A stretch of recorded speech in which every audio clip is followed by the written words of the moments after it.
ஒட்டி தமிழகம் முழுவதும் மேற்கொள்ளப்பட்டிருக்கும் போலீஸ் பாதுகாப்பு ஏற்பாடுகள் குறித்து நமது செய்தியாளர் சுப்பிரமணியிடம் கேட்கலாம். சுப்பிரமணி, சென்னையில மேற்கொள்ளப்பட்டிருக்கும் போலீஸ் பாதுகாப்பு குறித்து சொல்லுங்க. அசம்பாவிதங்கள் எதுவும் ஏற்படாமல் தவிர்க்க காவல்துறையினர் எந்த மாதிரியான பாதுகாப்பு வியூகங்களை வகுத்திருக்காங்க?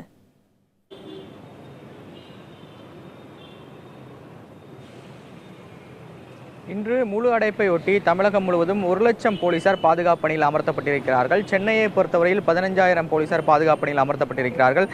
வன்முறை சம்பவங்களில் ஈடுபடுபவர்கள் மீது கடும் நடவடிக்கை எடுக்கப்படும் என்று தமிழக காவல்துறை தரப்பில் எச்சரிக்கை விடுக்கப்பட்டிருக்கிறது. அது மட்டுமல்லாமல் அனைத்து பேருந்து பணிமனைகளிலும் நேற்று இரவில் இருந்து காவல்துறையினர் பாதுகாப்பு பணியில் ஈடுபட்டு கொண்டிருக்கிறார்கள். தற்போது நான் நின்று கொண்டிருக்கக்கூடிய இடம் வந்து டி நகரில் இருக்கக்கூடிய பேருந்து பணிமனை. இந்த பணிமனையில் 93 பேருந்துகள் இருக்கிறது. இந்த 93 பேருந்துகள் இன்று காலையிலிருந்து இயங்க தொடங்கியிருப்பதாக போக்குவரத்து கழக அதிகாரிகள் தெரிவித்திருக்கிறார்கள். அதே போல நேற்று இரவிலிருந்தும் அனைத்து பேருந்து முனையிலும் பாதுகாப்பு ஏற்பாடுகள் செய்யப்பட்டிருக்கிறது.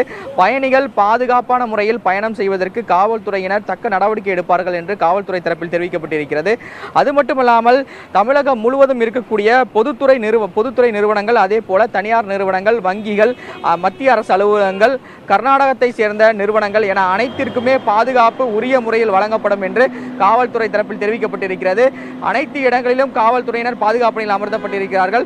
ரயில் மறியல் அதிக அளவில், அதாவது இன்று ரயில் மறியல் அதிக அளவில் நடைபெறுவதாக இருக்கிறது. அதற்கு பல்வேறு கட்சியினர் மட்டுமல்லாமல் பல்வேறு அமைப்புகளும் இந்த ரயில் மறியல் போராட்டத்தில் ஈடுபட இருக்கிறார்கள். எனவே அங்கே ரயில் பாதுகாப்பு படையினுடன் இணைந்து காவல்துறையினர் அந்த பாதுகாப்பு பணியில் அமர்த்தப்பட்டிருக்கிறார்கள். அது மட்டுமல்லாமல் கிட்டத்தட்ட வணிக அமைப்புகள், அதே போல லாரி, ஆட்டோ ஓட்டுநர்கள் என தனித்தனியாக இந்த போராட்டத்தில் ஈடுபட இருப்பதாகவும் காவல்துறை தரப்பில் தெரிவித்திருக்கிறார்கள். எனவே பிரச்சனை நடக்கக்கூடிய இடங்கள் எவை என்பதை கண்டறிந்து அங்கு கூடுதலான காவல்துறையினர் குவிக்கப்பட்டு பாதுகாப்பு பணியில் ஈடுபட்டு இருப்பதாக காவல்துறை தரப்பில் தெரிவிக்கப்பட்டிருக்கிறது. சுப்பிரமணியன், பாதுகாப்போடு பேருந்துகள் இயக்கப்படும் என்று அரசு தரப்பில் சொல்லப்பட்டிருந்தாலும் இதுபோன்ற முழு அடைப்பு போராட்டத்தின் போது மக்கள் மத்தியில் ஒரு அச்ச உணர்வு இருக்கும்.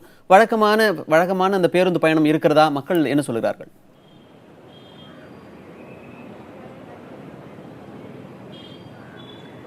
இன்று காலையில் நாம் டி நகர், மேற்கு மாம்பலம், அதே போல KK நகர் என பல்வேறு பகுதிகளுக்கு சென்று காட்சிகளை பதிவு செய்திருக்கிறோம். தற்போது நான் நின்று கொண்டிருக்கிற இடம் கூட டி நகர் பேருந்து பணிமனை. வழக்கம் போல்தான் பயணிகள் பேருந்து பணிமனைக்கு வருகிறார்கள், பேருந்தில் செல்கிறார்கள். காவல்துறை பாதுகாப்போடு தான் அவர்கள் பேருந்துகள் ஏறுவதற்கான ஏற்பாடுகளும் செய்யப்பட்டிருக்கிறது. எந்த ஒரு அசம்பாவிதமும் இதுவரை காலையில் நிகழவில்லை என்று காவல்துறை தரப்பில் தெரிவிக்கப்பட்டிருக்கிறது. எல்லா இடங்களிலும் வழக்கம் போலத்தான் வாகன போக்குவரத்துகளும் செயல்பட்டு வருவதாக காவல்துறை தரப்பில் தெரிவிக்கப்பட்டிருக்கிறது. டி நகரில் தற்போது வரை கடைகள் எதுவும் திறக்கப்படவில்லை என்றுதான் சொல்ல வேண்டும். ஏனென்றால் 10 மணிக்கு மேலே தான் பல்வேறு கடைகள் திறப்பதற்கான நேரம் இருக்கிறது. எனவே தற்போது வரை ஒரு சில கடைகள் மட்டும், அதாவது டீ கடை, அதே போல ஆவின் பால், அதே போல ஒரு சில கடைகள் மட்டும்தான் திறக்கப்பட்டிருக்கிறது. அது மட்டுமல்லாமல் போராட்டங்கள் நடக்கக்கூடிய இடங்களில் கூடுதலான காவல்துறையினர் குவிக்கப்பட்டிருக்கிறார்கள். குறிப்பாக சென்னை சென்ட்ரல், எழும்பூர் ரயில் நிலையங்களில் பாதுகாப்பு பலப்படுத்தப்பட்டிருக்கிறது. அது மட்டுமல்லாமல் கோயம்பேடு பேருந்து நிலையம், அதே போல டி நகர் பேருந்து நிலையம், இது மட்டும் இந்த பகுதியிலும் காவல்துறையினர் கூடுதலாக குவிக்கப்பட்டிருக்கிறார்கள் என்றுதான் சொல்ல வேண்டும். மணிமாறன்.